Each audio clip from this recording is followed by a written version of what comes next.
It's very difficult, especially going back to the point I made about newsrooms who don't have strong editorial management, who will be who will be your last line of defense against the politicians, against anybody who also wants to exploit the influence of your newsroom.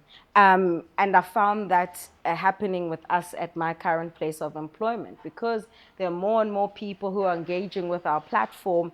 There are more people who are also taking chances. Um, and it's very true what you're reflecting. It's almost like we're expected not to ask questions or to be soft in how we ask our questions. I think the one thing that assists, even if you're a junior journalist, just be fair all the time and be consistent, because that's what saved me from a lot of things. Even when people attack me on social media, I mean, I had an instance for 7 days. I had a political party on my case, all because I spoke about another political party that they hate, and I said they filled the stadium. It was the dumbest thing ever, but it escalated so much that even government ministers came out in my defense. Like, there were hashtags in my name. It really got so out of hand. I actually could not believe that that was happening. I was like, oh my gosh. Because of the environment that we found ourselves in, it was an intense political environment, and the political campaigning, etc. It's also about the principle. So we must also be honest about how some journalists have been trained. Some are not trained to hold their ground. Some journalists are not reading, unfortunately. So they don't know their rights. So when it's time to push back, they don't know when is the right moment to push back or when to pull back. And sometimes you have to make those decisions on the fly. About how much I want to push this person and what am I trying to achieve. Now, I don't believe in being a bulldog for the sake of being a bulldog. It's always about the public interest. So it's very uncomfortable for me when I see a journalist, sometimes they're going at someone, but now it becomes personal. Now it's like it's two people fighting on TV, and you're wondering, okay, what is this about? Whereas you can't be robust, but you need to know what you're achieving. So there's no point in trying to be robust, but you ask a question for 3 minutes and you give the politician an opportunity to latch on to the last part of what you have asked. Then it almost defeats the purpose as well. You said what, revolutionary and so many factors. It starts with media ownership, investing, and paying people well so that people stay in the newsroom and then they don't run off to governments like Albi. um, People staying in the newsroom. So that's media ownership. It's also, which means investing in good editorial management, and editorial managers being the real deal and not people being in positions because they want to use it to influence just for the sake of it.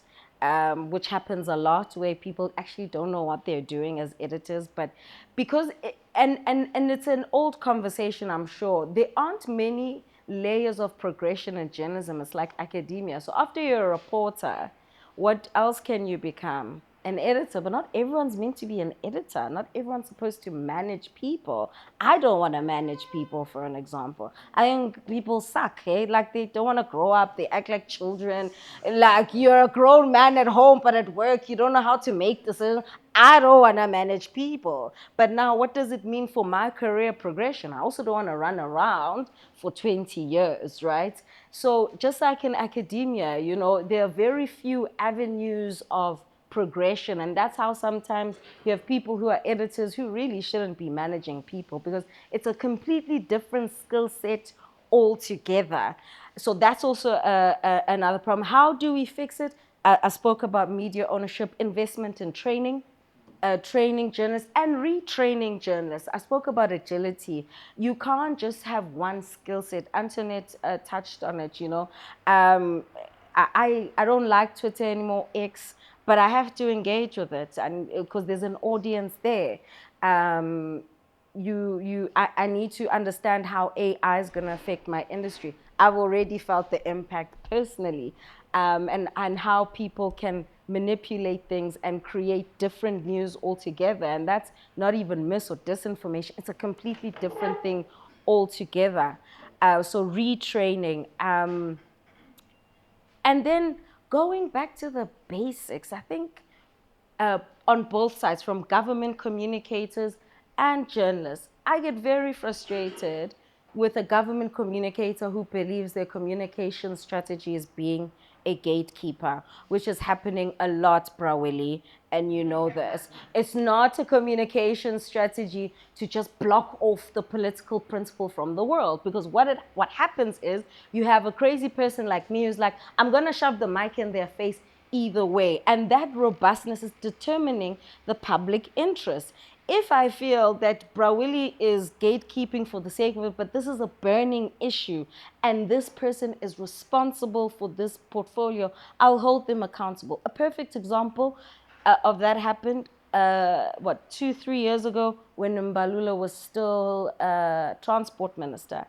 I went, he was doing an licensing department opening somewhere, but he had just tweeted that he had landed in Ukraine at a very sensitive moment when the war had just started. So it caused a lot of confusion. Many people had questions. So I went to that licensing station. I let them finish the business of the day, and then I asked the question, and it blew up, and there was a back and forth between him and I. But the point is, that is accountability. Even when they don't want to answer, that is still the answer in a way.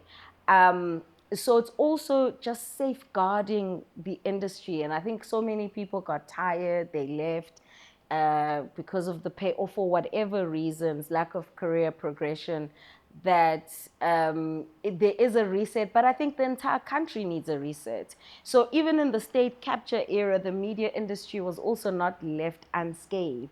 So when things happen, we are a microcosm of society, so we're not some special industry that is somewhere far away there, and society is in one space. So the entire country, I believe, needs a reset, and the industry will cleanse itself, because I think it's such a noble profession. You can't BS your way through journalism, and that's why I'm still here.